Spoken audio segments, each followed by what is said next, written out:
Good afternoon, everybody, dear colleagues and friends. I'm proud in the 29th EBLIDA Annual Conference, which title is European Structural Funds and Libraries, the Win-Win Approach. The today conference, which I hope will be the last we are obliged to hold without the pleasure to sit down in the same room, listening the breath of speakers, and sharing the pleasure to have lunch, dinner, direct discussion, and beer together, put under the spotlight the theme of European structural and investment funds as propellant to support library projects in Europe.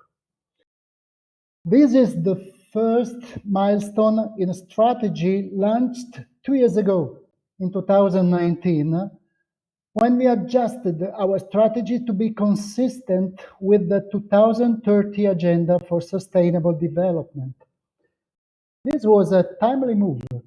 Not even 6 months after our decision, the European Commission aligned its programs and initiatives with the 2030 Agenda and radically changed its orientation.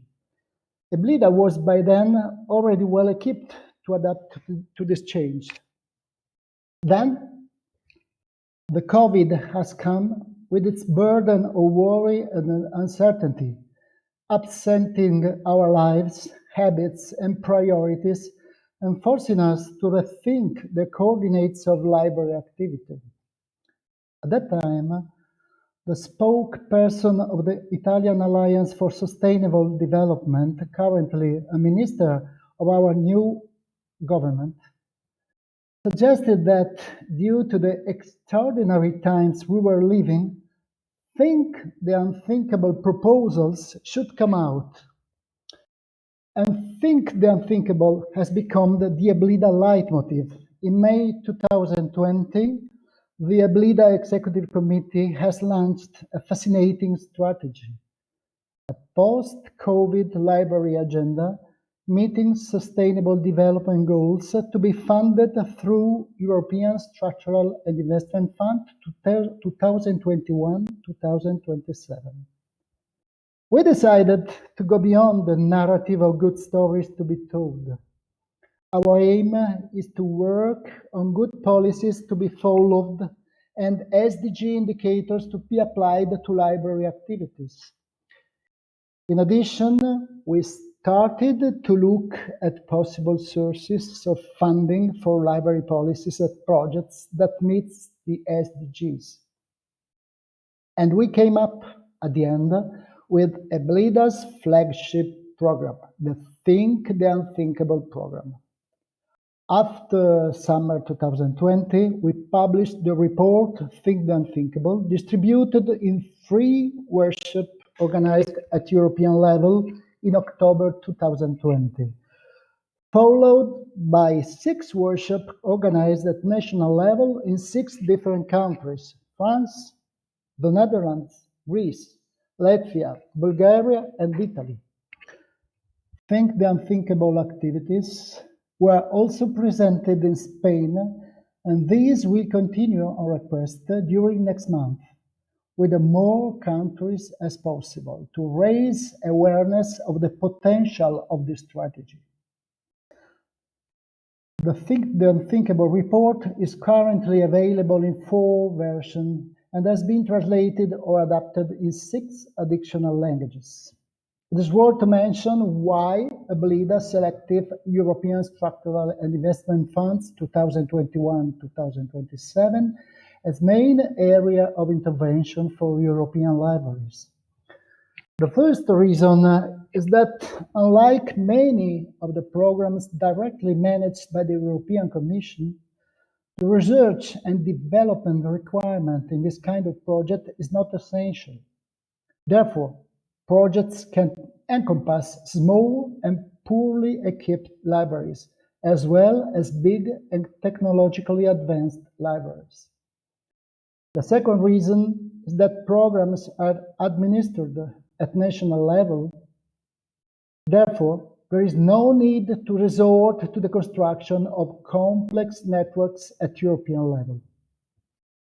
The third reason is that libraries, and in particular public libraries, are strongly connected with local communities. European structural and investment funds, which operate at regional or local level, are therefore an ideal framework to their development. And the fourth and last reason is that these European funds normally accounts for 1/3 of the whole EU budget. So it's a very rich plate. During the organization of the Think the Unthinkable National Workshop, we have detected some best practice, and we were favorably impressed by the difference in approach to SDG implementation between countries, but also in approach to funding opportunities. According to this, all national workshop took a specific approach, meeting the needs of the libraries where they took place and the specific configuration of European structural investment funds and SDG in each country.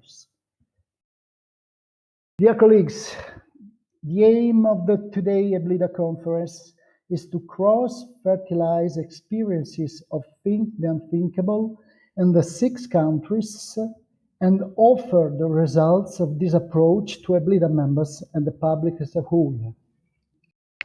During the conference, the EBLIDA Guide for Library Applicants to European Structural and Investment Funds 2021-2027 will be presented as a tool offered to our members to ride the waves and manage their own Think the Unthinkable strategy and projects, getting profit to the huge work made across the last year by EBLIDA. I'm concluding my short introduction, being sure that each of us will find in the EBLIDA Think the Unthinkable strategy a proper and profitable way to take advantage for your library and for your communities. I wish you a fruitful conference. Thank you very much. Well, thank you, Stefano. And for those who are not familiar with EBLIDA, Stefano was until today the vice president of EBLIDA. So this is not only a welcome and introduction, but also a kind of farewell. Thank you for that, Stefano. I'm Ton van Vlimmeren. I'm president of EBLIDA, and I'm your host today. And we are very happy with all of you being present. On Twitter, it says the conference is overbooked. Well, that is the case. Well, I see not everyone who has registered is now present, but maybe people will join later. And as Stefano was mentioning, we have been doing a lot of effort in the past year and a half to inform libraries about the SDGs and also to help them to adopt working on the SDGs. And now it's time to become practical and move in the direction where the action is. And the steps there are inspiration, making plans, and getting some money to pay for these plans. So we have today 2 case studies on SDGs, how libraries have been working. Then there will be short reports from the 6 countries mentioned by Stefano who are working in their country on promoting this and organizing libraries to be set to work on the SDGs. And then we will, of course, talk about the money and the European structural investment funds, and also how you can evaluate the work on SDGs, because libraries always have to be accountable on how they spend public money. So that is the program for today, and I will do my utmost best to, well, that we all arrive at 5 o'clock Central European time to go into the weekend. And I hope you enjoy this conference, And of course, we all look forward, like Stefano said, to do this in the future again in person. Now, the first I would like to invite to speak is Guillaume Gast. He is from Montreuil in France. Welcome, Guillaume. Really great you are here. And the floor is yours to tell the colleagues and inspire them with the work that has been done in Montreuil Library. Okay, thank you, Tom. Thank you for your invitation to the 29th annual EBLIDA conference. Thank you, Mr. President. Thank you, Mr. Director, and thank you to the Public Library of Information in Paris for the links created between us. I'm speaking to you from Strasbourg, where I am currently in charge of the construction of a 2,500 square meters library due to open in 2023 in the municipality of Schildikheim. I came across the European Regional Development Funds during my training as a curator of libraries at the INET, the National Institute of Territorial Studies. It's the major training school for senior executive in the administration of French local authorities. As part of this theoretical and practical training, I spent 4 months internship at the Montreuil Library under the direction of Fabrice Chambon. The objective of my internship was to find paths for diversifying the various resources of a library service, how to find new sources of funding for a public reading establishment. This is not exactly the topic of my contribution today, but thanks to this research, we were able to focus on the European funds.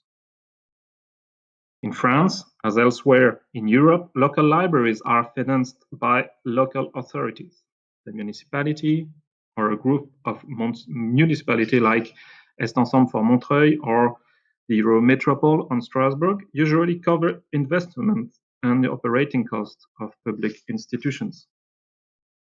Financial partners are involved at different moments in the life of the institution.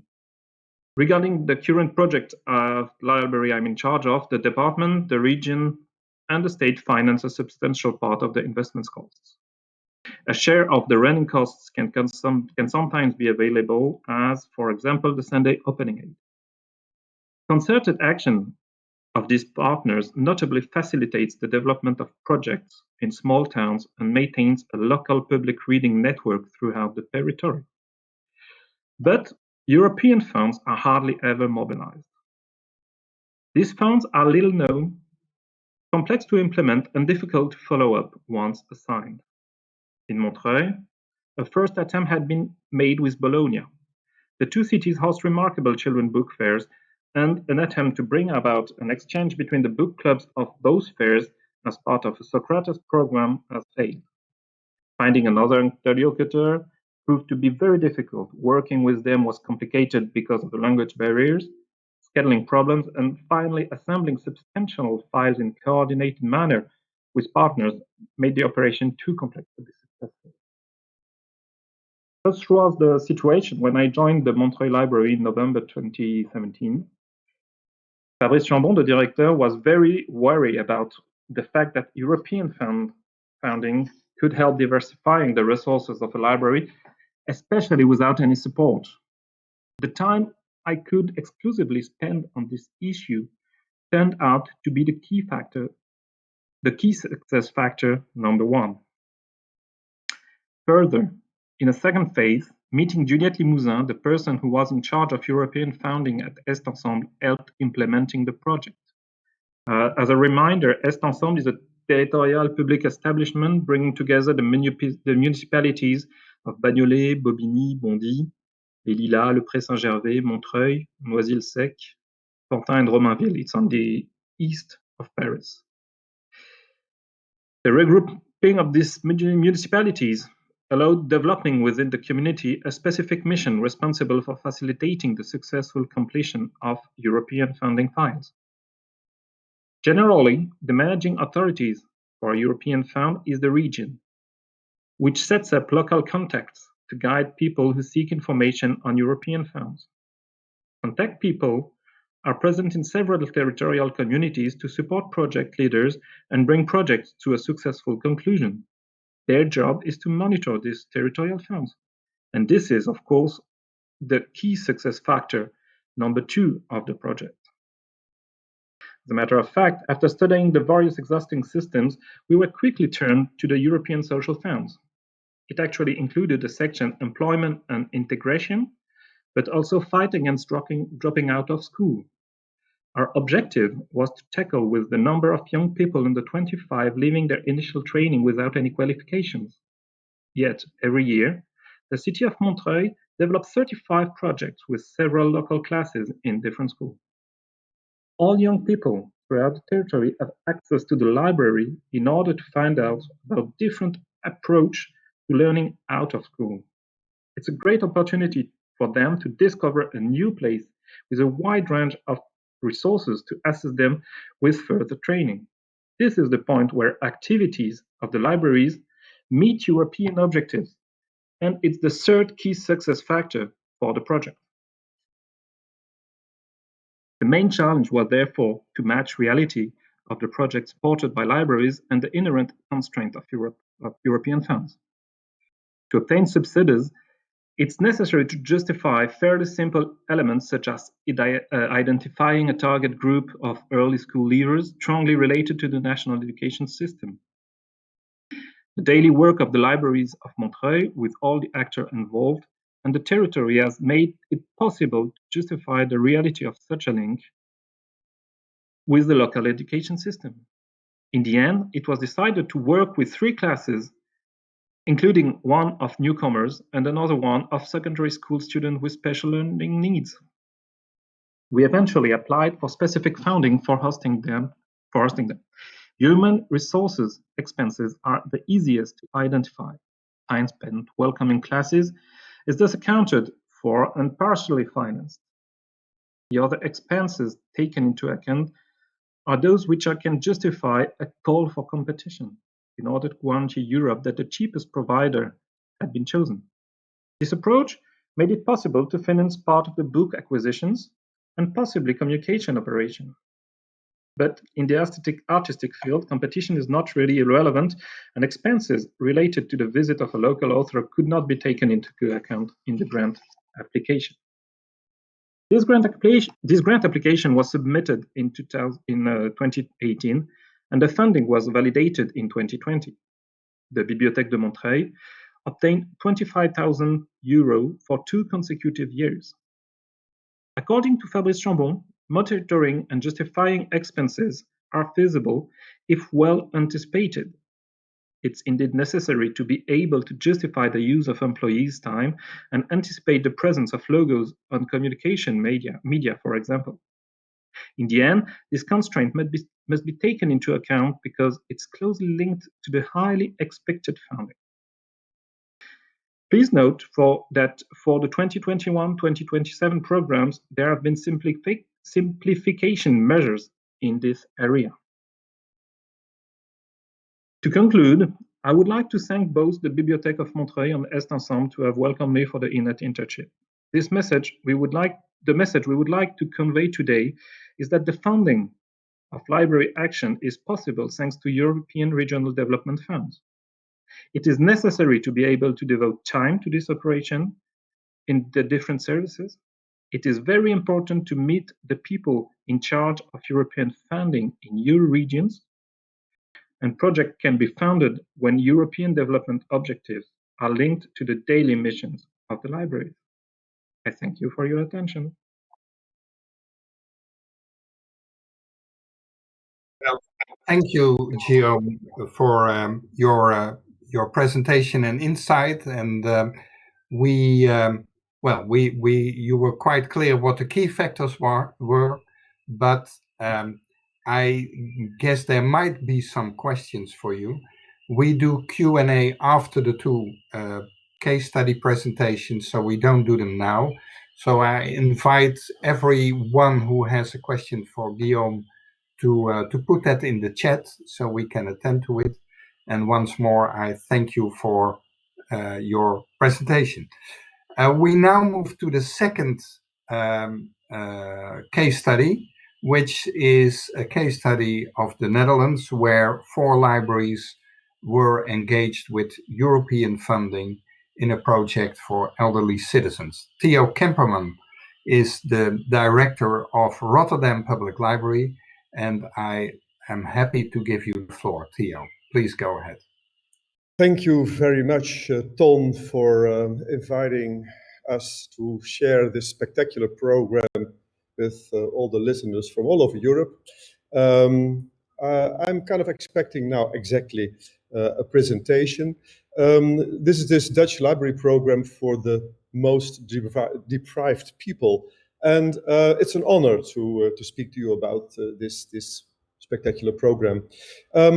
We named it actually Elderly Citizens in the Neighborhood, which is a term not making people more vulnerable as they might be already and addressing them properly for their specific characteristics on which this program is built.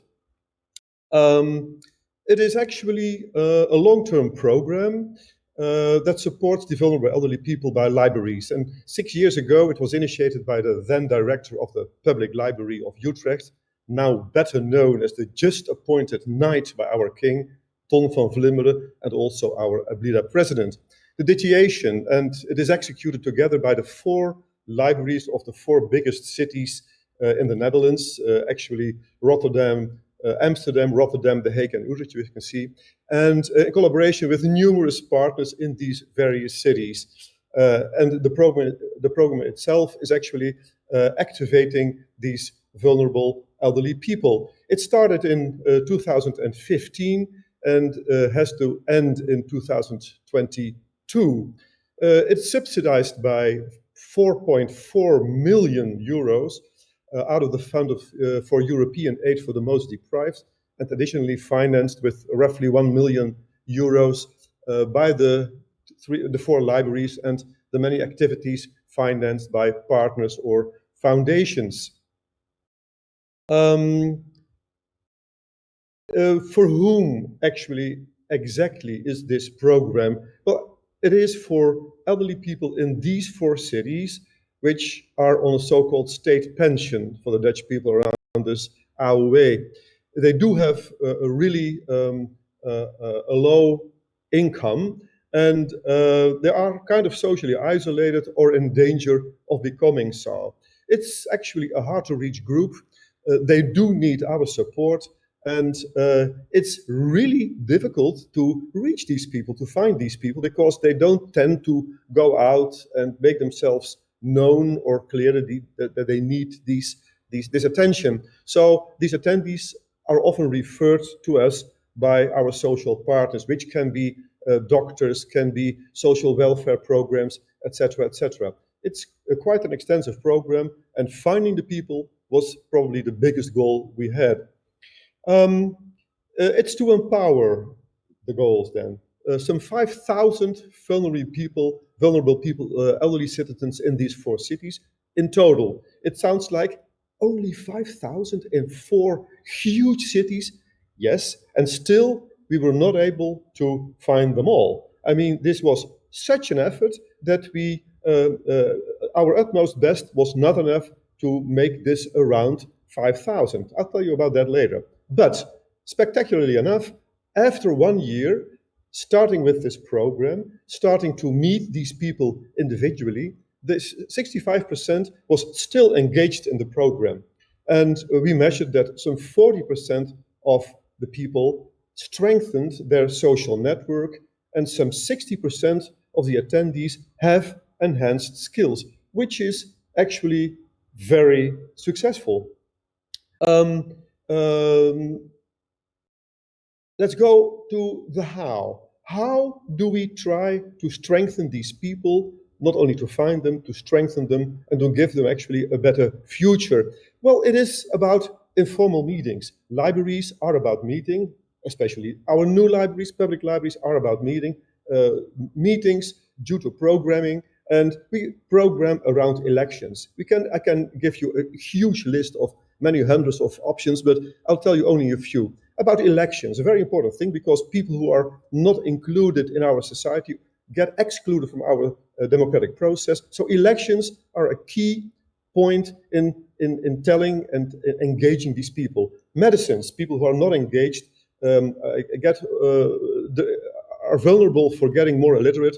And then medicines are probably the first thing they don't read enough, they don't know enough about, and then their health is a concern. About a secure digital world, finding a way to help them out in knowing what they're doing as soon as they are on this in this digital world and surfing around this World Wide Web, helping them and telling them about their taxes, telling them about fun stuff like art, ways of living, how they, in their specific situation, can enhance their living situation, and of course, how to age on a healthy way. Another point is their skills, their specific skills. We give them courses in DigiWise. That's meaning how to be sure that you can follow this fastly developing digital world. So-called DigiBuddies, helping them with people who help them. Click and tap, just simply courses on how to use a computer, an iPad, etc., etc. Skills like using Skype, how to get involved with your family due to Skype when they're living outside your city and even outside of your country. WhatsApp, you know it all. Some of these people never heard about it. We have this digital cafe, some resilience training, which is of course important for people who are on the brink of getting isolated, and even such small things like fall prevention, small courses which can have a huge impact on their lives. Social contact is probably the most important factor against loneliness, and simply having a conversation, drinking a cup of coffee, building a wider circle of acquaintances. We are giving to try them a very varied offer together with our partners, and you see these various possibilities, even a gray hair orchestra, elderly people who do play some instrument, lost the ability to do so, getting back together, playing their instruments, singing along, and having a lot of fun and meeting friends and new people. And then, of course, it's all about this spectacular program of Sustainable Development Goals, the theme of our being together now in EBLIDA. The three goals we are involved now are the numbers 1, 3, and 4. It's about no poverty. These are people who are less fortunate, who might get involved in poverty, so we want to get out of this risk. Good health and well-being, number 3. I just told you, isolation, lack of literacy are serious risks for also your own health, and aging well, healthy. And the fourth one is this quality education, giving them proper digital training and skills, so in order to make sure that these people can stay active in this fastly developing world, not only digital but also physical. So the whole program is built around helping out, strengthening these 3 sustainable development goals, which we of course proclamate in a lot of various ways in our libraries, but especially for these people, these elderly, vulnerable people, it's an interesting and a very successful approach. We did learn some lessons. The role of the libraries, for instance, it's not a simple program, and it's not simply finding 5,000 people and helping them out. The role of libraries really got challenged, but at the end, I mean, it took us really a few years. At the end, we got a hang of it, and we are kind of secure in how to deal with this kind of programs. We learned a lot about that. Partners involving in this program, these partnerships are hugely important, and dealing with partners who have their own agendas and kind of putting these agendas on top of each other to make sure that the success of the program is also the success for the individual people, is also due to the success of these partnerships, engaging them, connecting them with other isolated elderly citizens is quite something which we did as well. The effectiveness which we are measuring all the time is a lesson we learned. Measuring is knowing, and we know the effectiveness of what we did. And there are many hundreds of other lessons we learned, but there is no time for that. If you like to get some more information, please do write down the email address of our secretary of this program, Toon Ketz. And if you don't have the time to write it down now, you can ask for it later, and I'll provide you. I will provide this for you easily, even by means of Ton, our president. The program itself changed, of course, a bit. This is the last slide, though, due to COVID.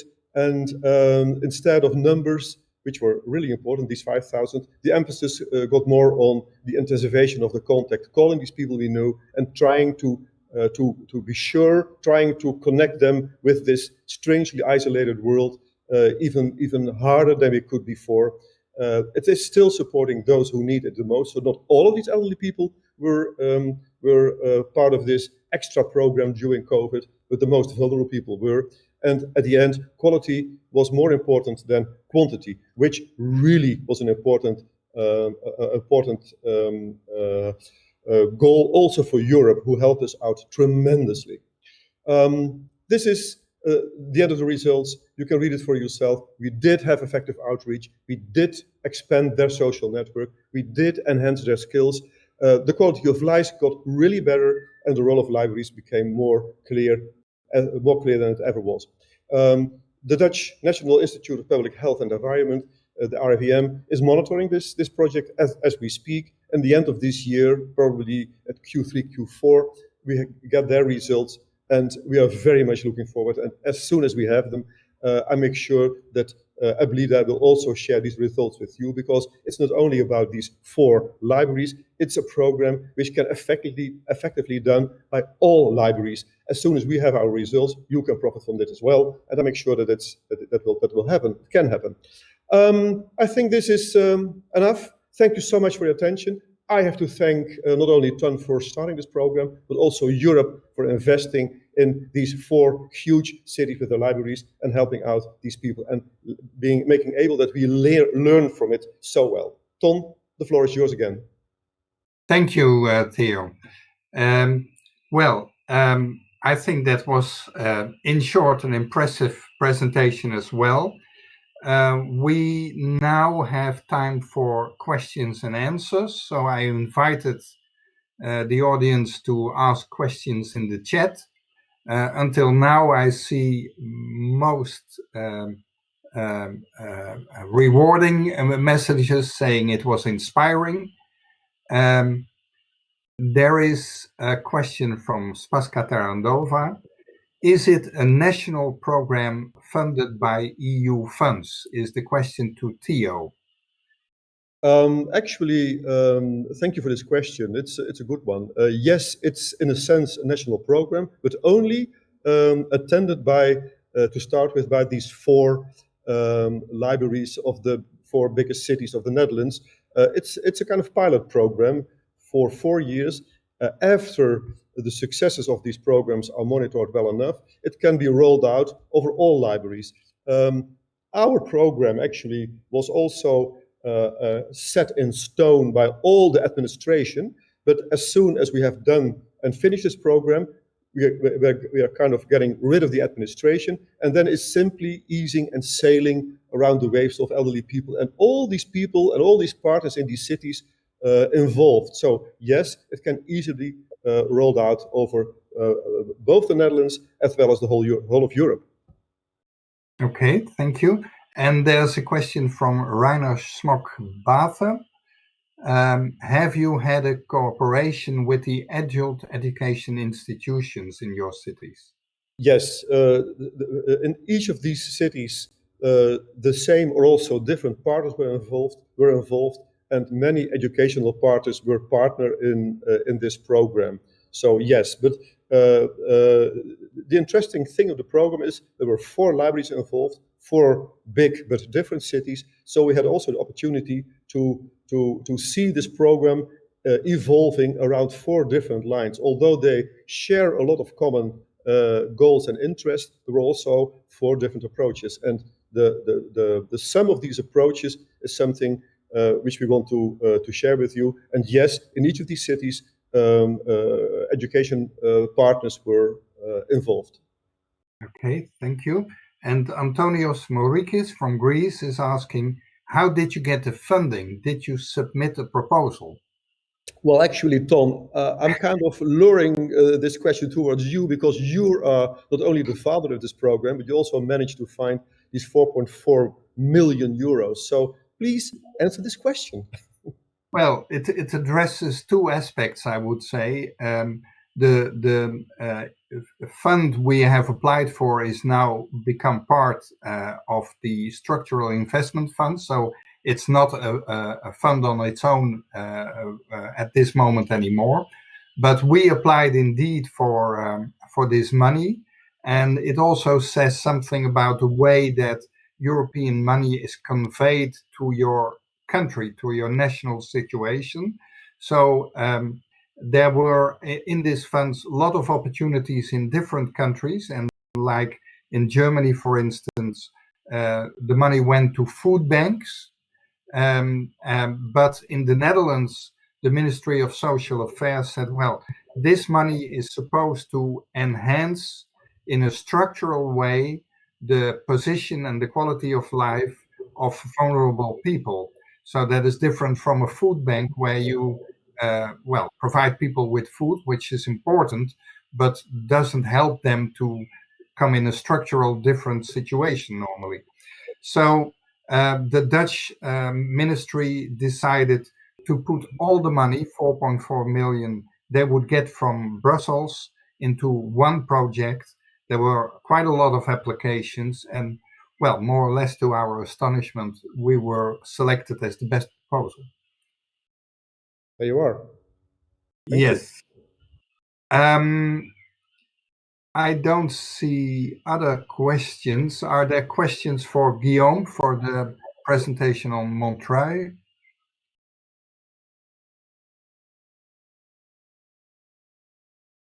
Because I'm sure he's happy to answer them also.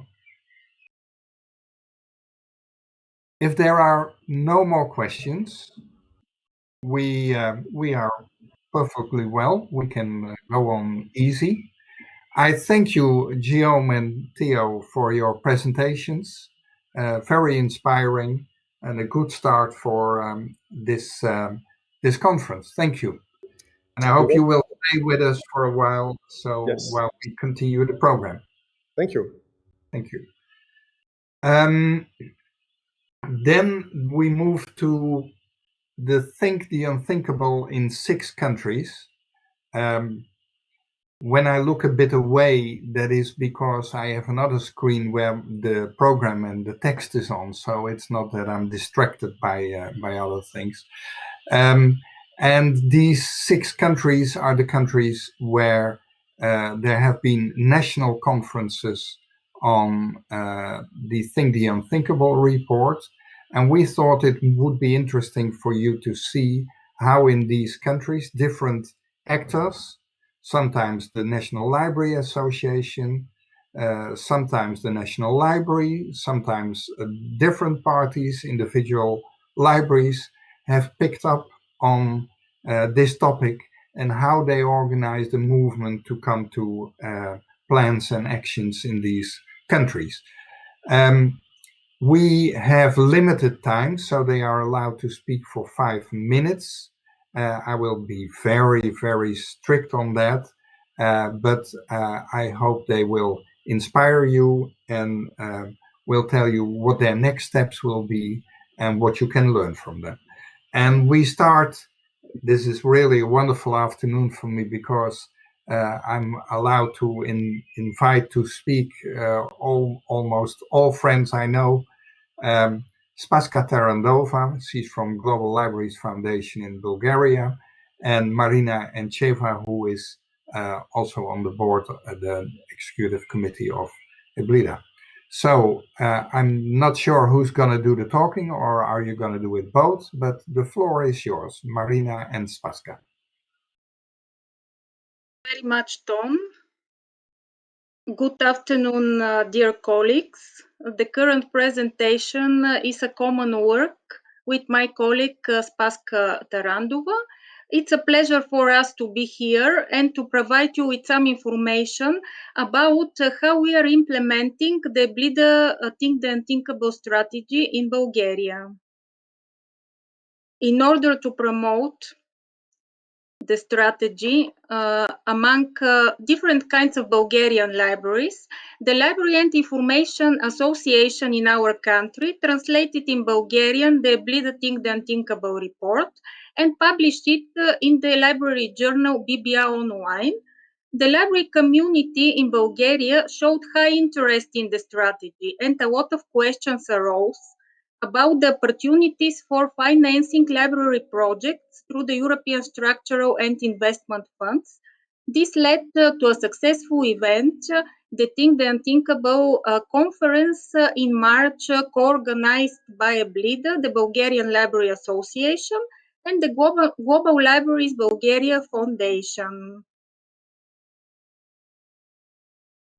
In the next slides, we will outline the different kinds of library projects implemented by the Bulgarian libraries in the last 6 years and funded by the European Structural and Investment Funds, as well as by the grant programs of the Global Library Foundation and the Erasmus Plus program. The projects are summarized under different sustainable development goals, and links to the project websites are provided for further information. The library projects under SDG-4, Quality Education, and SDG-8, Decent Work and Economic Growth, listed in the current and in the next slide, are mainly funded by the European Social Fund Plus and are related to the improvement of the digital skills of librarians and teachers, as well as to the enhancement of information literacy competencies of library users, owners, and employees of small and medium enterprises.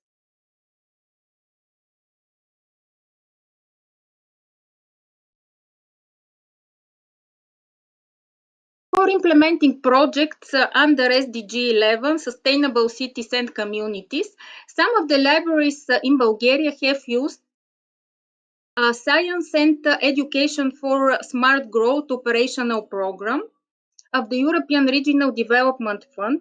For example, the establishment of the National Library as a center of excellence for the Bulgarian heritage. Also important for the public libraries have been the Interact programs for cross-border cooperation managed by the Ministry of Regional Development and Public Works and aimed to foster cooperation between Bulgaria and EU member states, as well as between Bulgaria and candidates for accession to the European Union. Library projects have been triggered with Turkey, Romania, Serbia, and other countries. They are mainly connected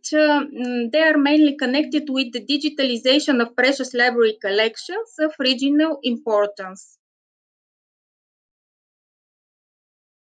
In the current slide, a few additional examples are given about library projects under other SDGs.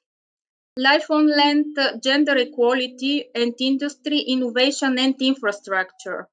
Some of the projects here were funded by the Rural Development Program. For example, renovation of cultural centers, Chitalište, this is typical Bulgarian institutions and their libraries. For a substantial number of green library projects in our country, the grant programs of the Global Libraries Foundation were used in the last years. So these were some of the projects we implemented in the past programming period. But what is forthcoming for us? With regard to the next programming period of the European Structural and Investment Funds, the partnership agreement of Bulgaria with the European Commission was being negotiated till November 2020. After the approval of the operational program and advertisement of the tendering process in 2021, The submission of project applications is expected to take place in the next year. Concerning the SDGs in Bulgaria, the National Development Program 2030 was approved in January last year. It is good that the libraries are included there. They are in the Development Axis 5, Spiritual and Vital Bulgaria, and in Priority 13, Culture, Heritage and Tourism. What are the challenges in front of the Bulgarian libraries with regard to ESIF 2021-2027 and SDGs? Libraries are not direct beneficiaries. Also, the administrative capacity to prepare draft proposals within the libraries is insufficient. There are no funds in the budget of the libraries for co-financing projects. So we must think of possible solutions. In order to find a solution, we see the following opportunities for the libraries in Bulgaria: cooperation between libraries and other organizations, establishment of a fund for co-financing of library projects at the Ministry of Culture or Ministry of Education, as well as training of library manager with focus on European structural and investment funds. So we are eager to continue implementing the Think the Unthinkable strategy of EBLIDA in our country and to promote this great opportunity for all kinds of libraries to be funded by different European instruments. So we are looking forward to more successful projects in the next years. Thank you very much for your attention. Thank you, Marina. Sophie kindly reminded us that the presentations will be available also after this conference, and we now quickly, because 5 minutes is a difficult timing, we now quickly move to Eleonore Clavray from BPI in France, in Paris. Eleonore, I welcome you on this stage.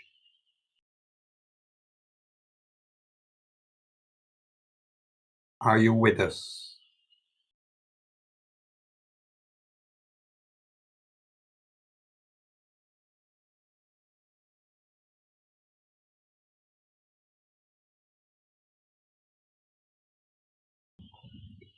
There seems to be a problem in getting her on the screen.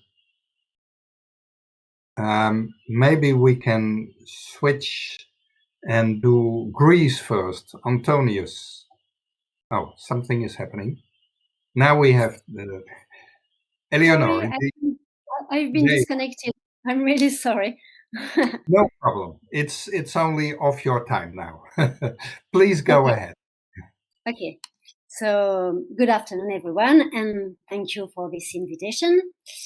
I'm proud, it's a bit thankful that the very first workshop took place in France. It was at the end of November last year. It was, of course, online, you know why. And you have to know that very few libraries in France applied for European funds, and the webinar had more than 100 attendees. So for this webinar, organized with EBLIDA, we had two purposes. First, to present the 2030 agenda for SDGs, both in its French and European dimensions, and then to help librarians to identify possible European funds supporting SDGs-oriented projects in libraries. So we first asked to our colleague Raphael Batz to present the 2030 agenda and the way French library support them. So Raphael pointed to the multitude of initiatives having taken place in France. And for example, 1,600 SDG events being held in just 1 week in French libraries on the occasion of the 4th anniversary of the official approval of the UN 2030 agenda. It's an important lobbying work that had led to the embedding of libraries within the French roadmap for the implementation, national implementation of the 2030 agenda. Then Giuseppe Vitello, our dear director, presented the EBLIDA approach, and I think I don't have to give you some detail because you know what Giuseppe did for us. So the beginning of the meeting was quite theoretical, but then we had a study case, and it was the one Guillaume just told you about. But Guillaume was not alone. We had also invited Fabrice Chambon, the director of the library, and Juliette Limousin, who was the European project manager at Est Ensemble at that time. So project stakeholders were able to present the project in details, like Guillaume just did. It was really interesting to have them three in the meeting because they had a lot of questions to answer to the more than 100 librarians who attended the webinar. And this made it possible to have very concrete and frank answers to the question and concerns of colleagues. And we can see that it is exactly what our colleagues need. They need to be reassured to hear that it is possible, that it is not the end of the world to apply for European funds. So from this webinar, we learned two things. First, that the subject is of huge interest for French librarians, and that the librarians have a lot of questions and apprehensions. It is a difficult subject for librarians, and as Guillaume said, you have to gather key success factor. And that's why we are planning to organize next year a series of professional meetings in the different regions of France.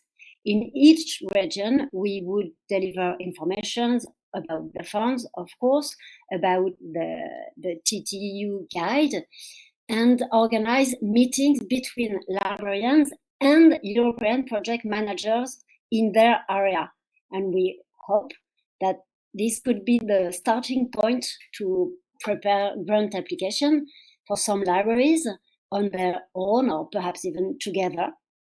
So we are planning to organize those meetings with the help of the Ministry of Culture, the French Association of Librarians, and regional book institution.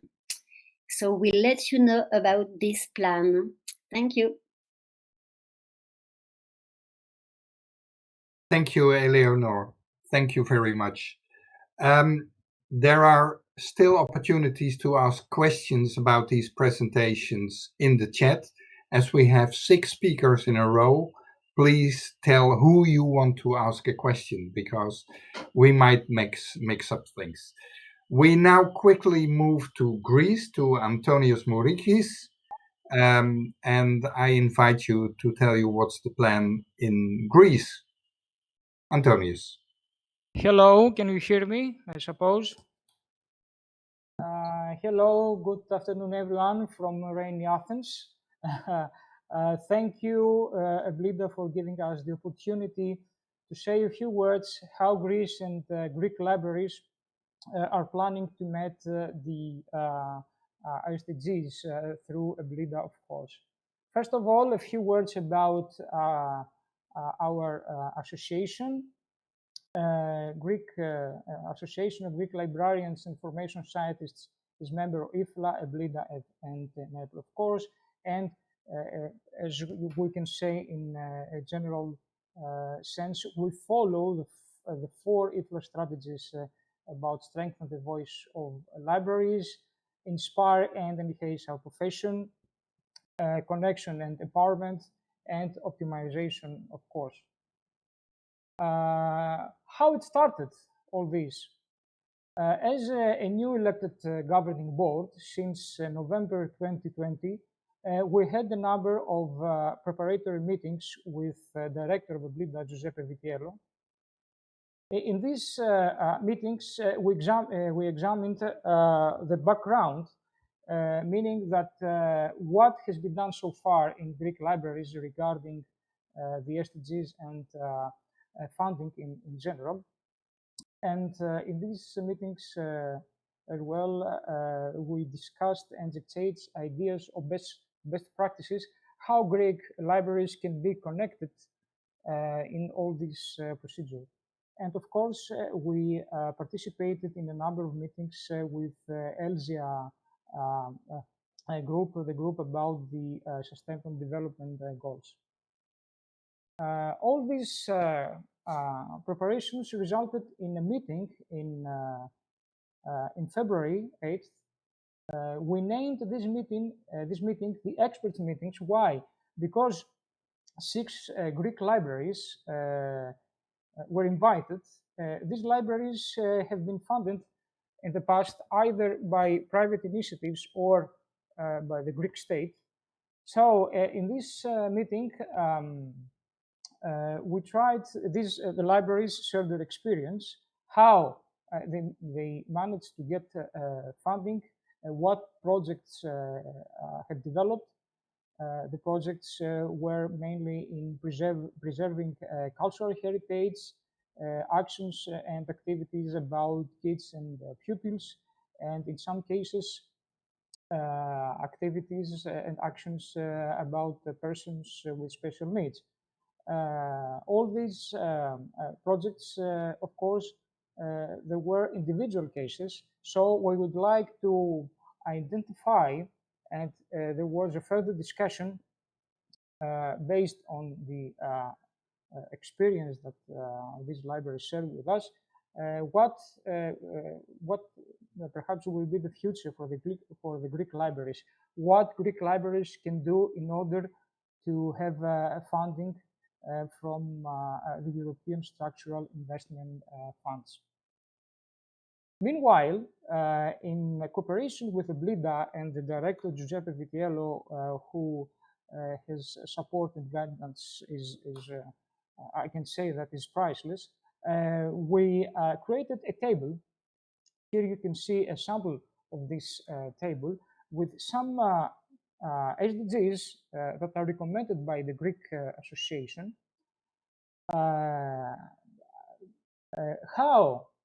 What are the possible library projects that can be connected with these recommended SDGs? What are the possible outcomes? And the most important thing here is how these recommended goals can be connected with specific goals from the European Structural and Investment Funds. How these goals can be connected with specific targets, and of course these projects can be funded through the European Structural Investment Funds. Of course, our recommendations or our proposals are in a very first approach, I could say. We have to discuss all these things with Greek libraries in the near future in order to find out and identify possible ways how the Greek libraries can be benefited from that. What about the future? What's next? We are planning to organize a national meeting inviting all types of libraries in Greece in order exactly to have further discussion on these points. We're planning to have meetings with national, regional, and local authorities in order to find ways and methods how libraries can submit their proposals and how the libraries can be a member of this funding. We are planning to build a website especially for the implementation of sustainable development goals and Unthinkable strategy for the Greek libraries. we're planning to organize special workshops with a number of libraries in Greece covering specialized topics. As well, we would like to, we're preparing and we are going in the days to come to spread a questionnaire in order to see not only the situation in the past, not only what has been done so far in Greek libraries regarding their funding, but in order to see if the libraries have plans for the future, if they know what are the SDGs, if they are planning to submit proposals, etc. And of course, all these plans, we are planning all these plans because we are open to more proposals, because we would like to have a further discussion with Greek libraries on these topics. Our vision is to build a national strategy in Greece about sustainable development goals, of course, and to build a strong relationship with the other members of EBLIDA, the other members of the other European countries, in order to build a strong relationship for our libraries, for our communities. That's all. Thank you. Thank you very much for your attention. Thank you, Antonius. And well, this was very interesting indeed. We quickly continue to our next speaker, and we go to Italy. Valentina Bondesan. Are you with us, Valentina?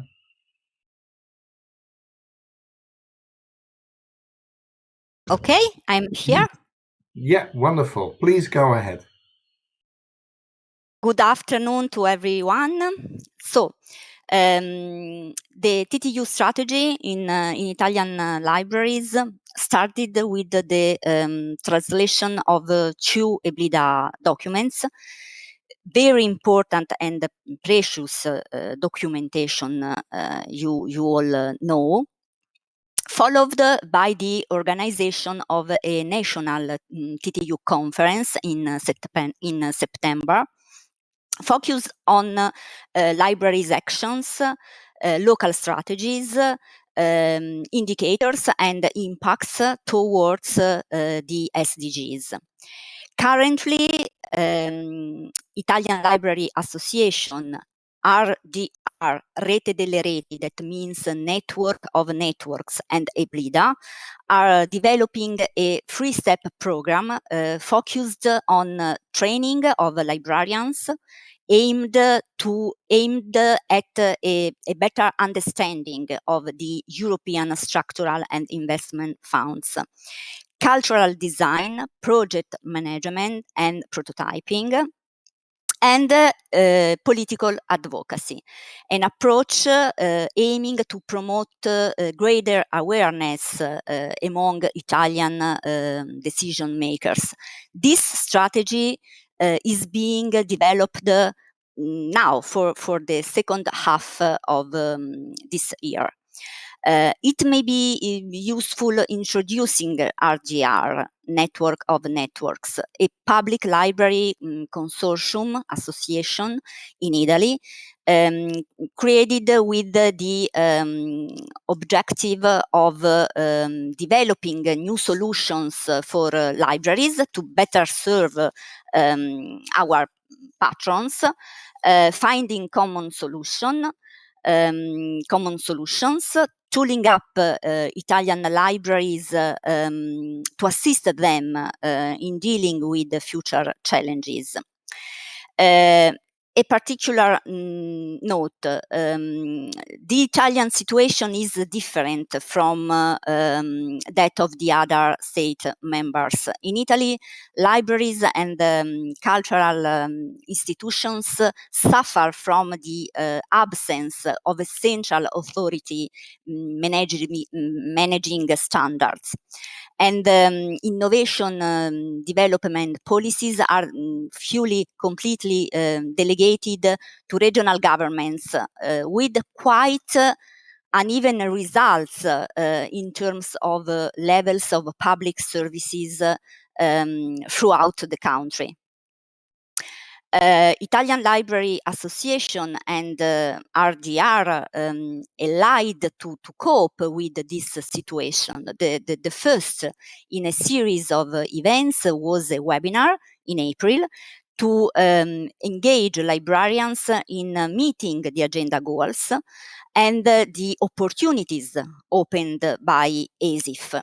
More than 250 librarians and system coordinators participated in this event.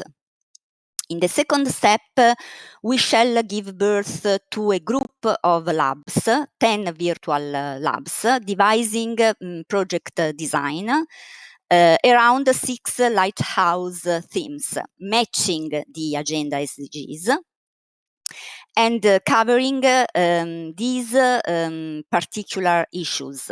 Green libraries, that means restructuring libraries, but also green literacy.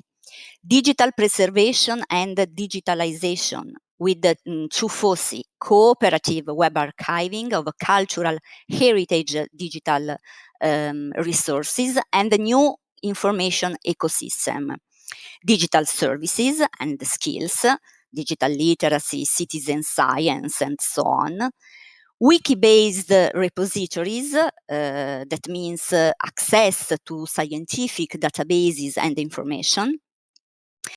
Social inclusion and territorial cohesion to promote reading and social integration of people at risk of poverty or social exclusion.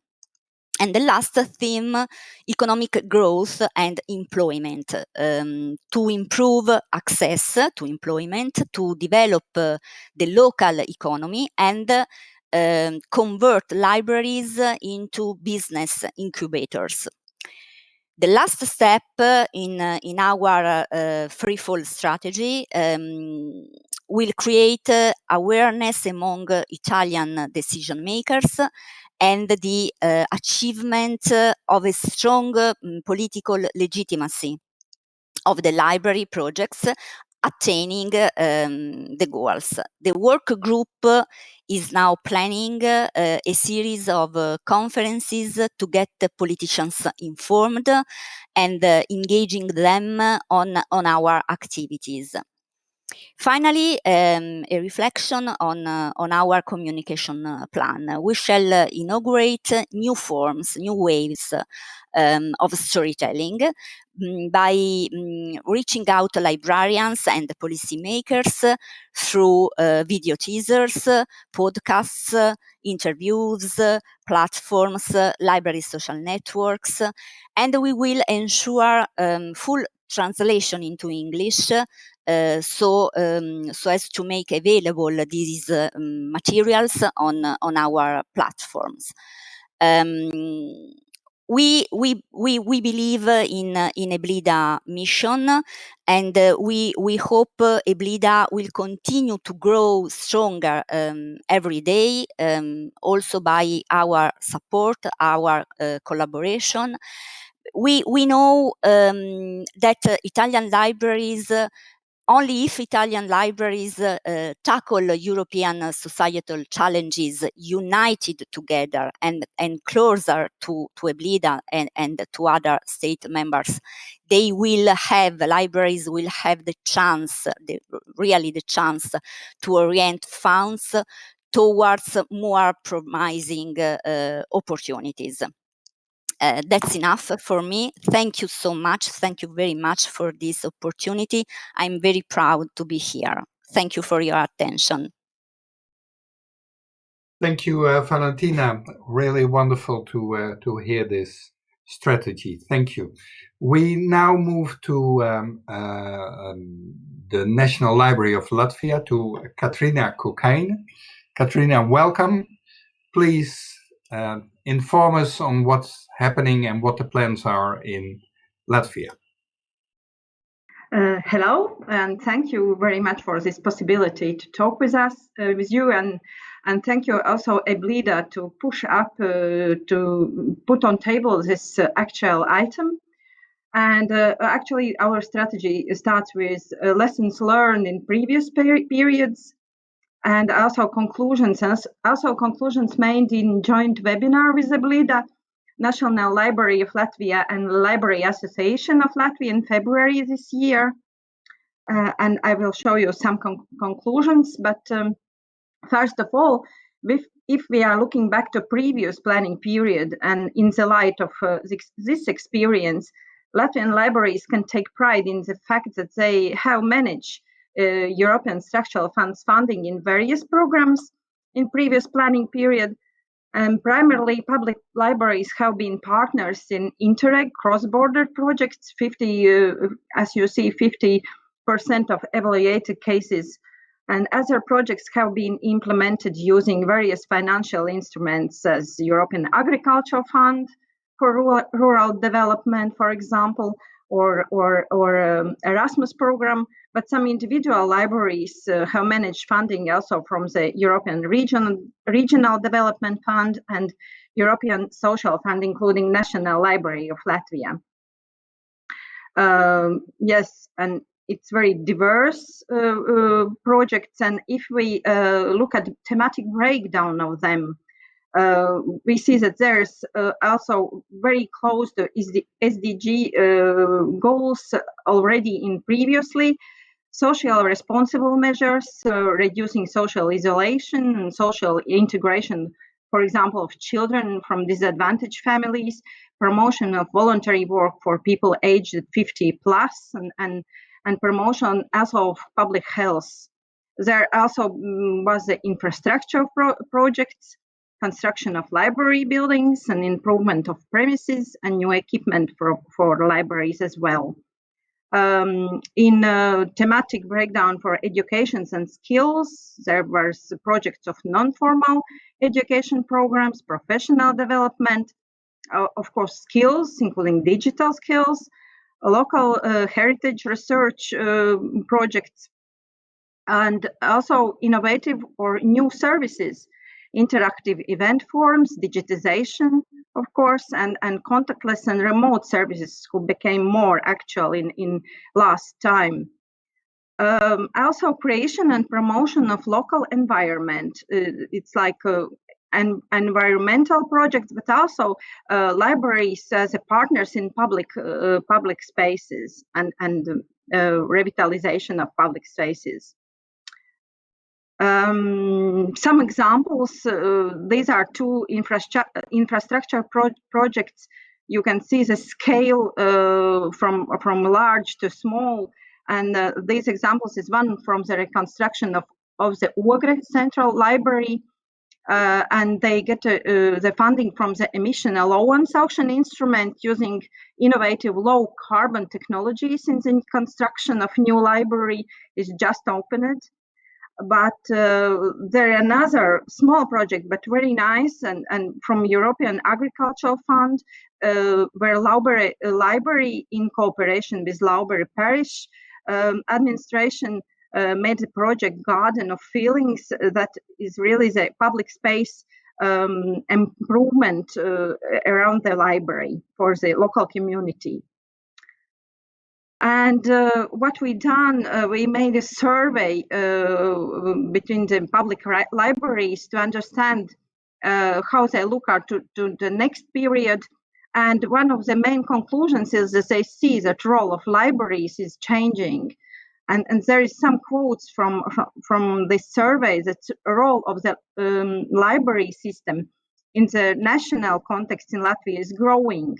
And libraries are seen as the actors not only in the field of culture and cultural heritage, but also in the fields of education, science, social integration, municipal affairs, civic activity, and social welfare as well, and development of information and communication technologies is very important. And the Sustainable Development Goals expands the role of libraries. It deepens and creates wider, more versatile activities. Also, libraries stressed out that there are the places to learn to work with the information, that it's very important in this period. And libraries would not only be information providers, but in the eyes of public and local governments, they are institutions they rely on, and it's very important in the cooperation with municipalities, for example. Looking also for the next period, of course, there are the policy papers and political development strategies. And these strategies are also why we invited to our webinars the other ministries that are responsible for these policies to be with us and be in this dialogue. And of course, the National Development Plan of Latvia for 21-27 is like a chapeau of all other guidelines. But libraries are present in different of them. In national cultural policy guidelines, as well in the digital transformation guidelines and regional policy guidelines and others, like in education, science, language, and promotion of democracy. And yes, about the next period, regarding the new one, the project has been developed for the European Union Structural Funds and Cohesion Fund operational program, so called national program. But it's still to be discussed and clarified at the national level, and to commence the coordination process with the European Commission. Approval of this operational program is scheduled and for the second half of 21 or at the end of this year. But advertising of the tendering process and preparation and submission of project applications is planned to 2022. But we see that some priorities, and we discussed these priorities that are important for libraries and also can be attributed to SDG. It's like expansion of the role of culture and tourism in economic development. It's social inclusion and social innovations, promoting social integration in society and decreasing inequality with the help of cultural experience and services, including libraries. It's also integration of current social themes in the provision of culture, supporting broad and digitization. It's improvement of services, life learning, digital skills, e-services, is involvement of society in cultural processes and promotion of public participation as well. And one priority, government priority, very precise, where the public libraries are inscribed and their role is very important. It's in the framework of joint provision of services, public services, and the principle of one-stop agency, when the libraries can play a big role for this. And EBLIDA documents are translated in Latvian, and the Association of Libraries of Latvia are doing a lot and plan a lot concerning SDG, and we stay in dialogue with libraries, but with political planners. There is an acute need to keep this theme, the library questions, alive on the table, and we will do it in the next period. So thank you very much for this possibility, and see you in the next. Thank you, Katrina. Really wonderful. Then we move to our last example. That's the Netherlands. And Maarten Krump is already there on the screen. So Maarten, please, the floor is yours. Yeah, thank you very much, Tom. I think my presentation will come. Yes, we have it over there. Hi, good afternoon, I would say Europe. My name is Maarten Krump, and I'm a bit different to the other people who you listen to, because at this moment I'm a social entrepreneur in the Netherlands. I started my life, I'm 47 years old, as a civil servant, and I was advisor to the Minister of Education and Culture in Holland, but then I found out that if I would turn social entrepreneur, I could have more impact on the things I believe in, and I believe in the strength of public libraries. So that's where I started in 2013. And what I would propose is I've got a lot of respect on all the work done by you and Ton and Giuseppe and the Unthinkable strategy. And I would love to add something else, and I would call it do the undoable. And this is my short story. Last year, when we had the COVID crisis, like all of you had, I designed a strategy for public libraries, not only in our own country, but it can be integrated in the European strategy to get to become a platform together and join forces on European funding. And I will tell you how it works. It's called Expedition Public Libraries, and we started with 9 public libraries in December last year. And we followed the Unthinkable strategy, but we also want to fuel it. Our beliefs with the public libraries which are joining us is that society is in transition. We can see it all over the world, not only in our country. And the COVID-19 pandemic is accelerating this. And we have got some major issues worldwide we need to address. Libraries can be very important for those issues and have to relate on that. But we should build an ecosystem for that. So we're quite ambitious. There are some big words, and we believe we need to join forces. No one can do this on their own. So what we did is we believe that public libraries will feel the financial and societal impact of COVID-19.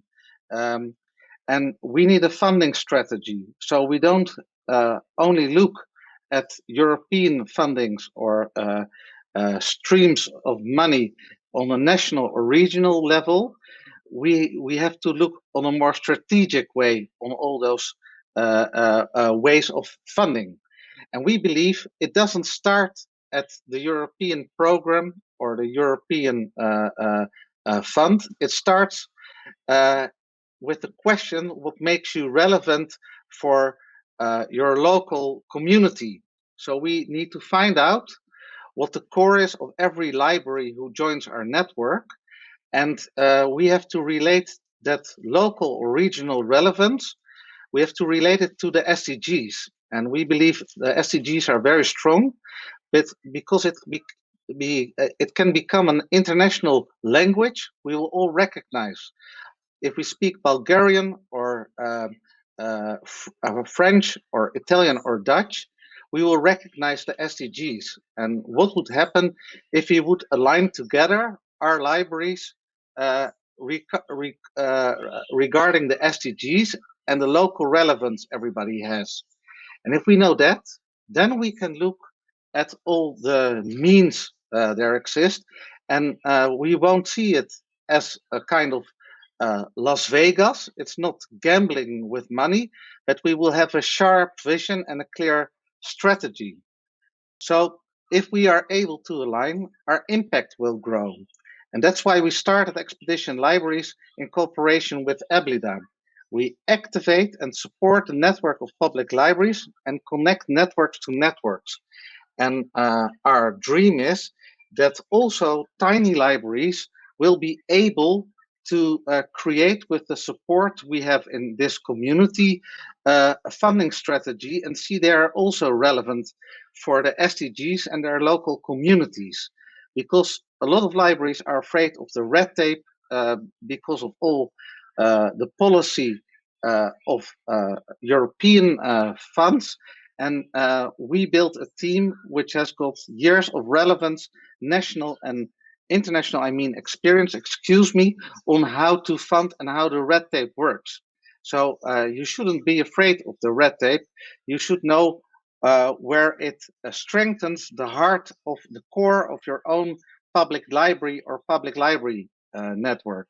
So how does it look like? We have sessions every month with the Dutch public libraries, and we made a platform, and it's very easy to scale it up to your countries and to communicate in all different kinds of languages. And here you can see our website. And what we have is we have got a platform in which we share all the knowledge about policy, SDGs, and European funds. And that's not the only thing. We also have got a working space in which we join the forces with the libraries and find out what their strategy is and how they can and should align and strengthen each other, how to build a vital coalition with each other. So here you see the inside of our platform, and also this is very easy to open up internationally. What we did last couple of months, we aligned all the member libraries to the SDGs, and we find out what the core was of their being a local or regional public library, what their relevance was, and how this was aligned to the SDGs. And then we find out together that 4 of the SDGs at this moment are very important for those libraries. And now we're making a long-term investment strategy with all these public libraries to know how you can match your own mission and positioning and your local relevance to local, regional, national, and international ways of funding. Of course, I don't have any experience on local or regional funding in Spain, Portugal, or France, for instance, but we have the experience how to align libraries on a European scale and with European funds. And that would be the invitation not only of me, but of the 9 member libraries to scale this up. More Dutch libraries are interested, but we believe we should build and activate a network together with you. So we would love to connect with you and build a strong network. And we would want to serve with the network the course and the strategy of EBLIDA, because we believe it's a sharp vision and strategy. So what we can do, we have tools how we can make impact together in a quick way. We can share knowledge because we want to learn from you also. We can develop services together, and we can find partners together and join forces.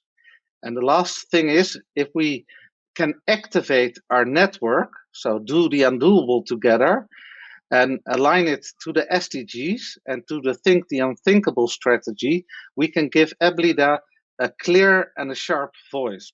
So this year we will start in our own country in the Netherlands, but we also would love to find out with you if we can join forces together. And I would love you to meet the Dutch libraries already involved and hear their stories. Some of the libraries are at this moment joining this meeting, so perhaps you can ask them what their experience is about this movement.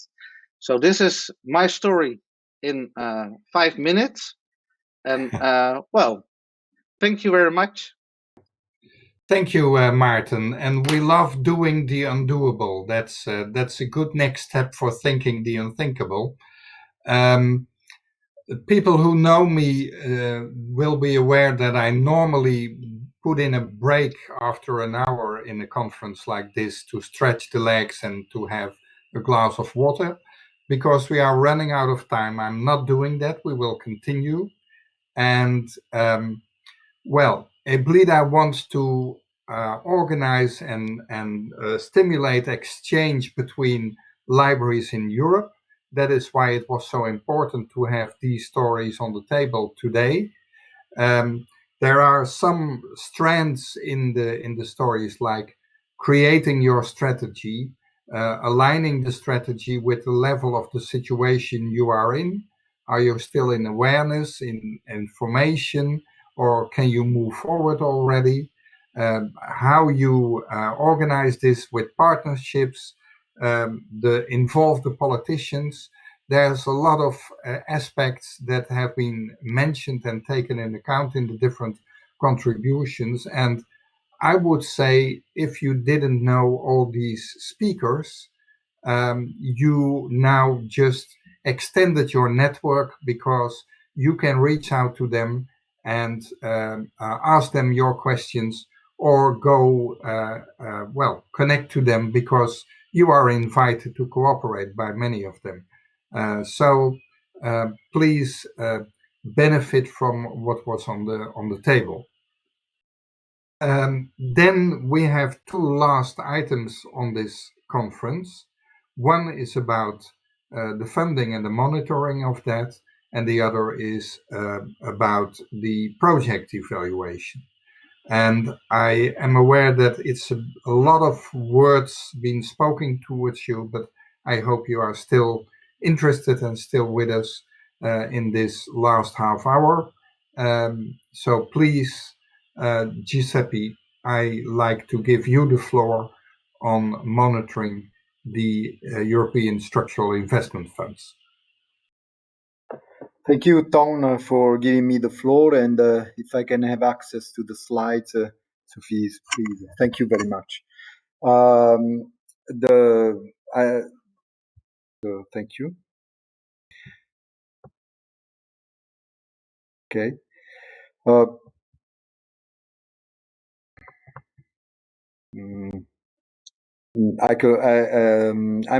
Okay, that's fine. Thank you. The aim of my presentation is to, on the one hand, to introduce you to this EBLIDA Structural Investment Funds 2021-2027, which has been disseminated and which is available to all the participants in this workshop.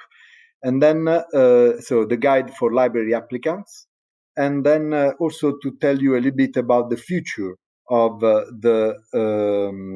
this Think of the Unthinkable initiative. And some hints have already been presented, but I will tell you the future, about the future. Next slide. You know that 1 year ago we created the EBLIDA SDG European House. So there is an EBLIDA community which is providing services to our members, and which is also creating drafting reporting tools, and also doing some training. And actually, this is in a way, the guide for library applicants is in a way one of our training action. Next slide. And my huge thanks, really, my huge thanks goes to the EBLIDA community, to the EBLIDA members, to EBLIDA Executive Committee, and to the ELSIA expert group, because they have been really instrumental in moving ahead the EBLIDA action. And I'm not sure that I can see all this. And of course, all the TTU organizers, the TTU coordinators in all these countries, who have also been the organizers of this conference. Next slide. I think that as an EBLIDA community, we only started 8 months ago, but we have already demonstrated at least 3 things.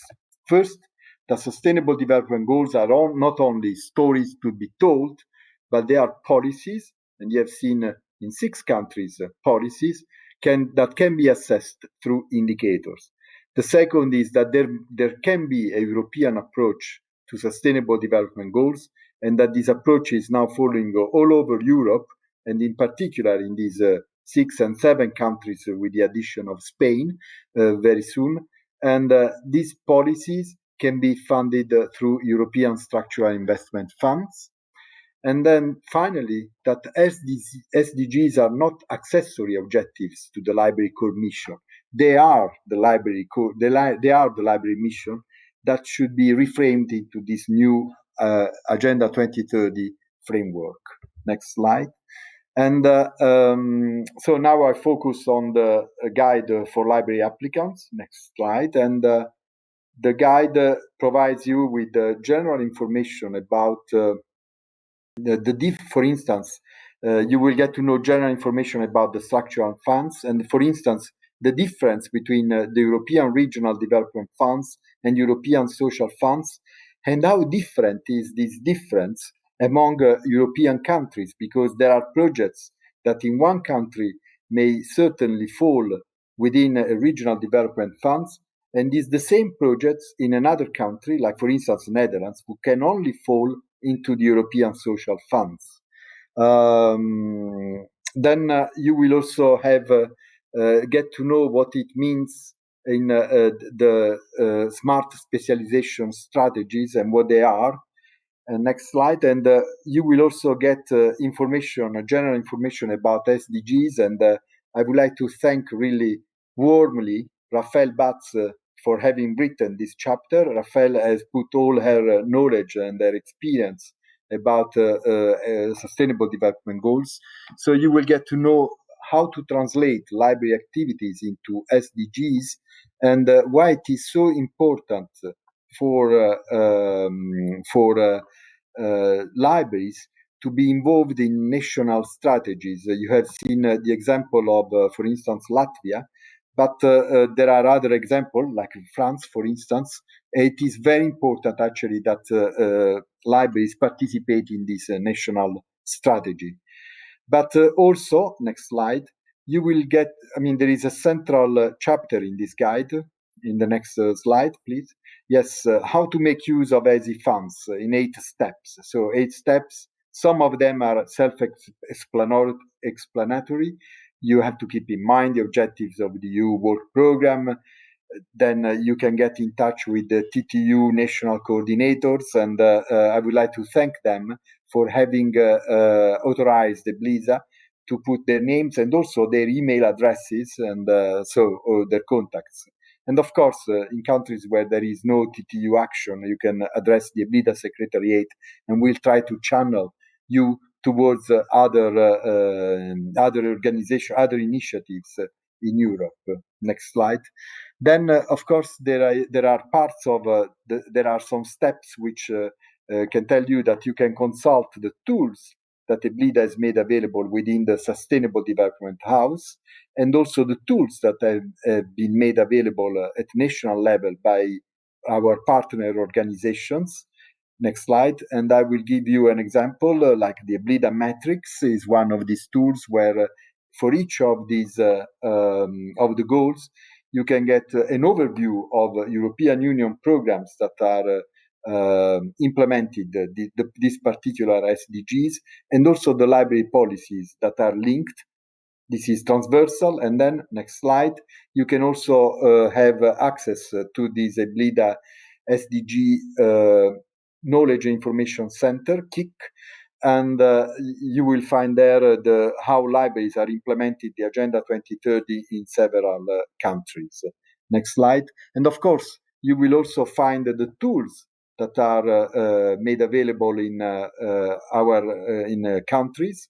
Here you find a reference to the French tool, Agenda 2030 Bibliothèque, but many partners are setting up these tools or are in the or have already set up these tools, and you will have the references in the guide. Next slide. In the guide, you will also find the web pages that have been made available by the European Union. Here is the page of concerning the interactive map concerning the European social funds. And the next slide, here is an amazing, really an amazing tool, which is a smart specialization strategy. That means development strategies for within the structural funds. In each region of Europe, all regions are there. There are more than 400 regions in Europe, and by clicking on that, except for some countries or for some small regions which are not covered, you will really find everything inside. Now, if you look at this, if you follow actually this guide and you enter and you click on the web page, then you will find that these pages are blank, are white. And why this? Because we are exactly in that period of time in which partnership agreements between the European Commission on the one hand and national states and the regions in the other hand, the partnership agreements are being signed. This will be done at the end of the year, so in the second half of 2021. And this is why they are blank. So you will find information related to 2014 and 2020. And I take the opportunity now to answer one of the questions that was asked before, right at the beginning. If there is any, these are actually the places where you can find all projects, but there is a problem. If you want to find a library project in one of these pages, then it's like really looking for a needle into a haystack, because the library projects will be together with motorways, with train lines, train stations, or highways, any kind of structural funds projects. So it would be very hard, and probably I'm saying in 2 years' time, when we have a clear view on how libraries approach structural funds, it will be the task of EBLIDA to create actually this repository. Then next slide. You will also find the Think the Unthinkable table that we have developed together with our Greek friends. So I just repeat, it was already presented for library activity. Every library activity is matching library activities can match several SDGs, and these both library activities and the SDGs may match specific objective of the structural funds. And there is also the indicator, the structural funds indicator. So this table may be useful. It may be a useful step if you wish to start your adventure to create a table of this kind. Next step. So I promised you to say a little bit of what is the future of the Think the Unthinkable strategy. From October 20, so we started 8 months ago. It was Think the Unthinkable. From June to December, we will turn the TTU strategy into practice, and that's while partnership agreements are being signed. And of course, from January 2022 to December 22, we will respond to the first, the EBLIDA community will respond to the first call for tenders that are going to be launched for within the structural funds. Next slide. So I would say that, however, since all libraries have archives of projects that failed in the past and they will represent in the future, I would really bet you to go through what I would call the SDG test.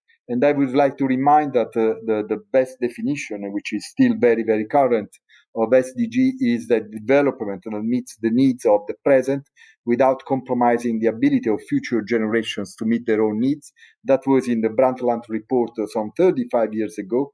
And try to apply this statement, let's say, to the projects. Next slide. Many of the SDG-oriented projects, for instance, will deal with freedom of expression and access to information, and try to understand whether future generation can resist advertisement-based creativity. How they will do that, and how they can cope with fake news. Also, of course, we will use the big tech infrastructures, but also try to find a way through which library services can emancipate from this service infrastructure, from the services that are provided by big tech. Next slide. Also, in the design of library platforms, try to see whether library users can become prosumers, and so they are able to create their own resources. We will also try to work on what I would call the sustainable copyright, where there is no dependence in the time on copyright protected products and services. And there are many ways actually to deal with this problem. And of course, we have to understand how we proceed to qualitative evaluation. So an evaluation which enables the assessment of SDG-oriented library, because the current quantitative evaluation tools, they are going to fail in this exercise. Next slide. So in fact, from June to December 2021, the Think the Unthinkable action will consist of rethinking the unthinkable action before we file projects. And I see that there are already many experience. I mean, in the development strategies in Italy, in Greece, in France, I see that there are plans of creating labs or workshops, and I would kindly encourage you that all kinds of possible projects that are there go through the SDG test. And of course, then from January 2022 and onwards, we will do the undoable. So it was already there. We will do the unthinkable, and we will try to present as many projects as possible to the European, the ESIF.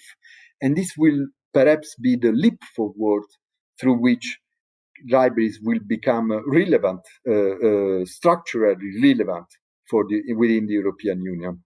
Thank you very much for your attention.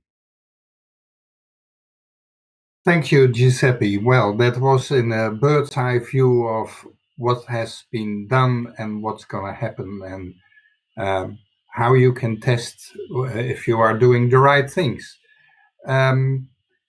We come to our last element of our program today. That's Annalisa Ciccia.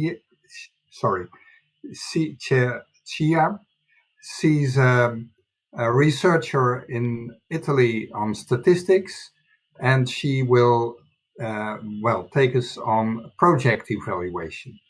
Welcome, Annalisa. Thank you very much, and I wish to thank you in particular, Giuseppe Vitiello, for having invited me and having provided me with an opportunity to listen to an incredible amount of extremely interesting experiences, approaches, and a very proud and I would like to say courageous people. So I will keep it very short. My contribution is about building your projects in ways that evaluation is sort of built in. And I have listened with enormous interest also the presentation by Martens, and you will see that my final slide is incredibly similar to one of his, because I think we are really on the same wavelength. So I think one useful approach could be to identify our evaluation needs. Evaluation is something that, especially in the cultural sector, happens in a way from the outside. It is something that historically the cultural institutions and organizations have suffered as a way of fighting for gaining legitimacy, of making their value, their worth understood, but with sort of alien foreign instruments. So my effort is instead to suggest an approach where we build inside our evaluation processes, and we make our evaluation needs to join the external ones, the formal ones, for instance. So sometimes we need evaluation for improving the quality of our planning process. Sometimes we need evaluation for devising ways to attain our goals faster or deeper, or in a more extended way. I mean, to embrace more users, to reach out more people, for instance, or else to reach more segment-targeted sectors of our public, of our users, of the people we serve, or to be more resource efficient. It is not automatic that an evaluation process points just to one of those. And sometimes where we are so to say forced to adopt an external definition of evaluation, we are compelled to flatten its meaning. Instead, if we use the ex-ante evaluation strategy, maybe we can be more clear, for instance, about alternative ways to be, as I was proposing here, faster, deeper, or more resource efficient, and so on. But of course, we need evaluation sometimes to monitoring the effectiveness and efficiency of our actions. And this means to be able to change course of our actions in case we think that we are less effective than we wish or less efficient than we wish. So this is the role of ongoing, the in itinere evaluation process. And sometimes it's exactly what we need, not at the beginning, not at the end, but during the operation.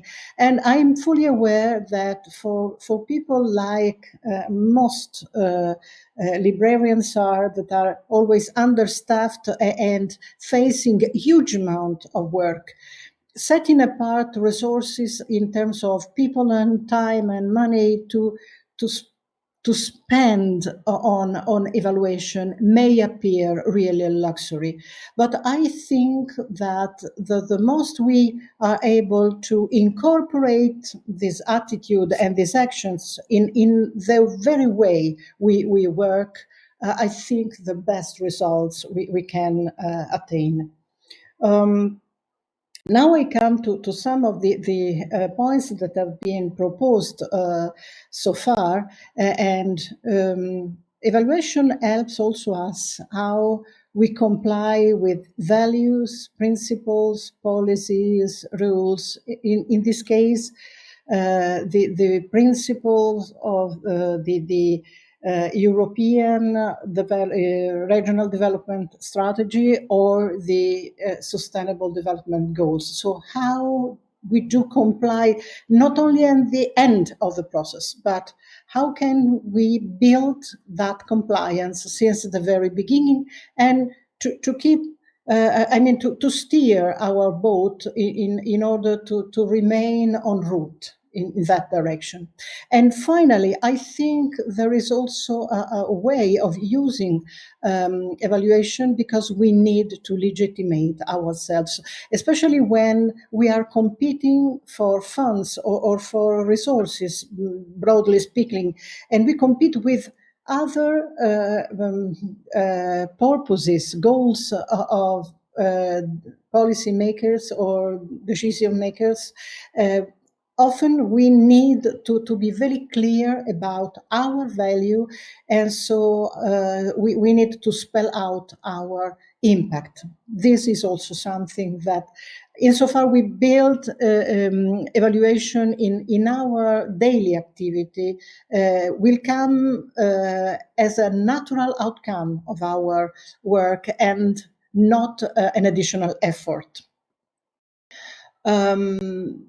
So we are faced with two possible ways that they can coexist, of course.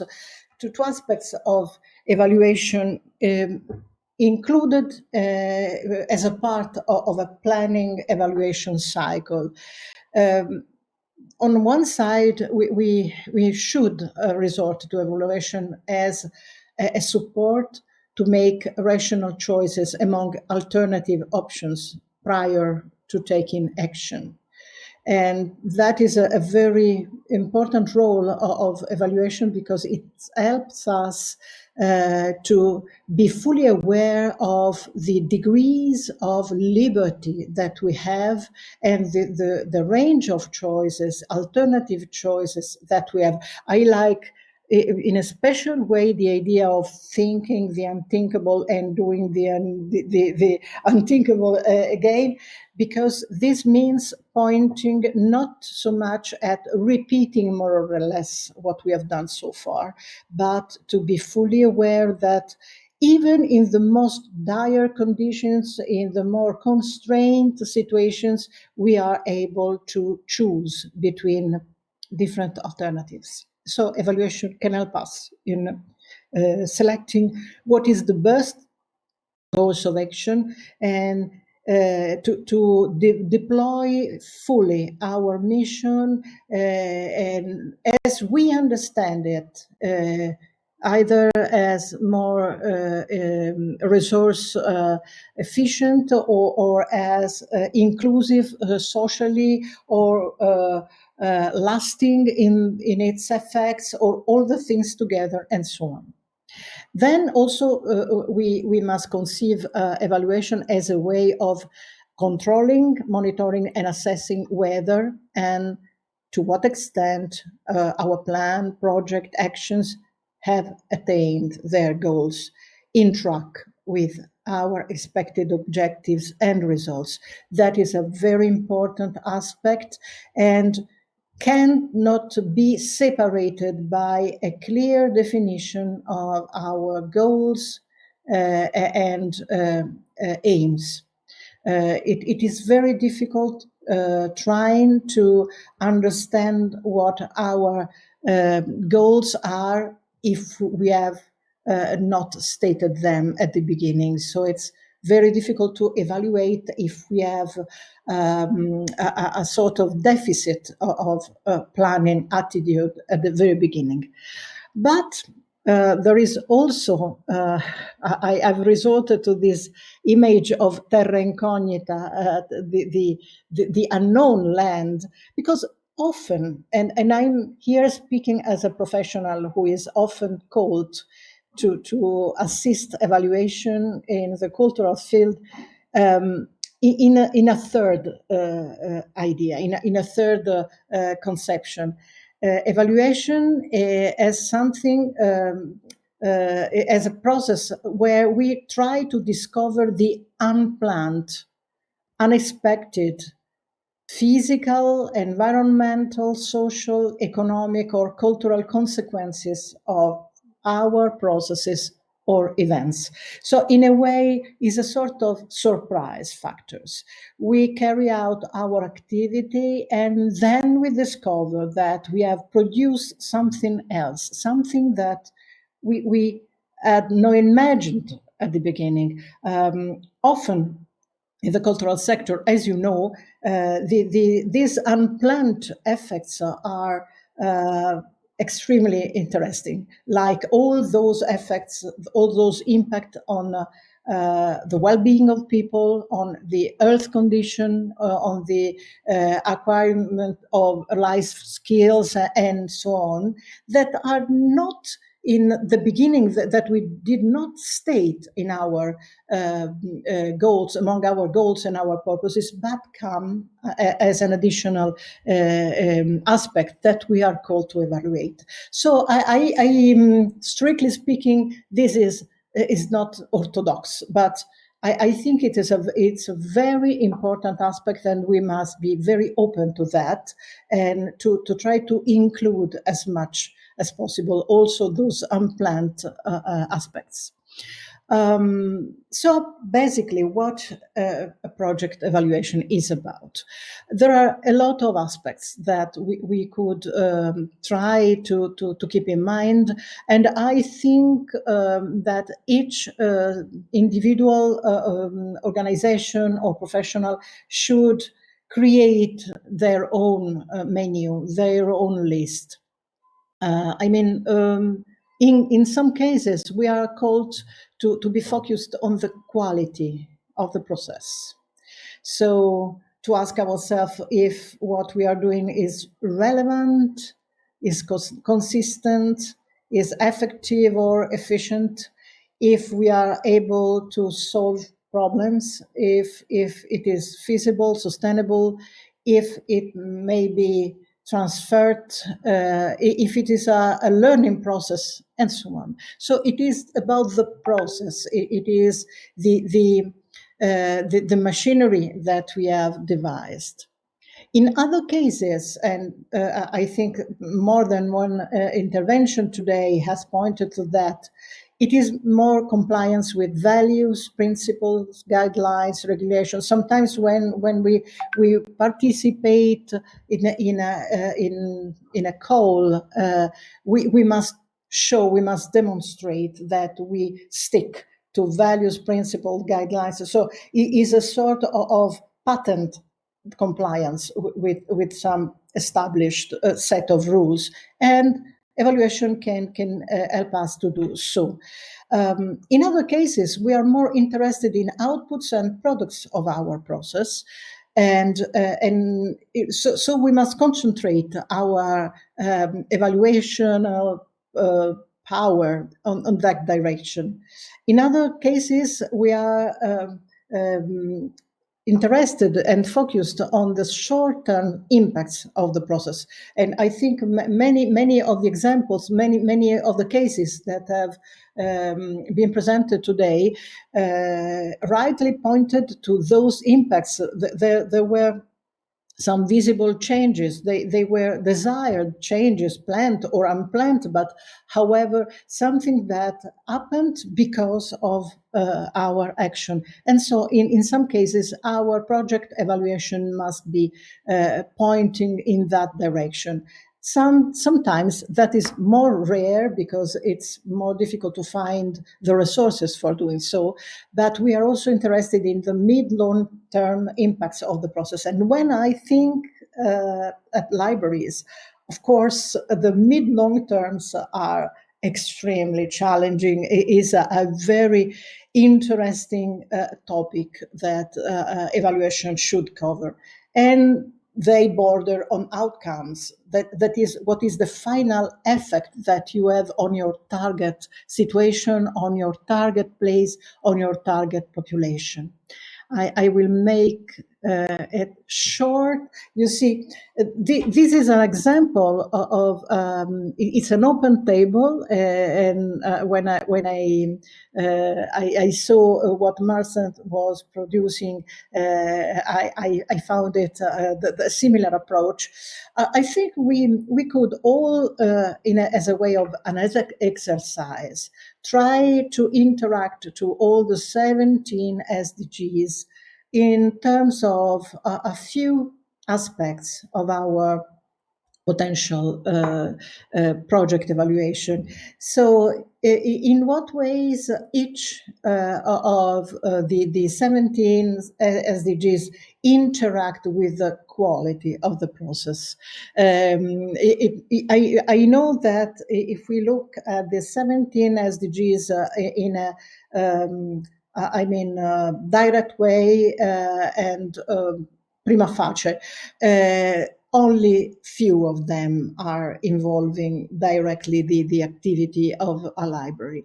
But if we use all these nuances, like the quality of the process we put in motion, the outputs and the products that we produce, the possible impacts on the short term, and those on the medium, long terms, and the final outcomes, I think the matrix could be much more populated, and we could discover that we have the power of interacting with many more SDGs than those that come directly with the themes of education and communication that are, of course, the main ones.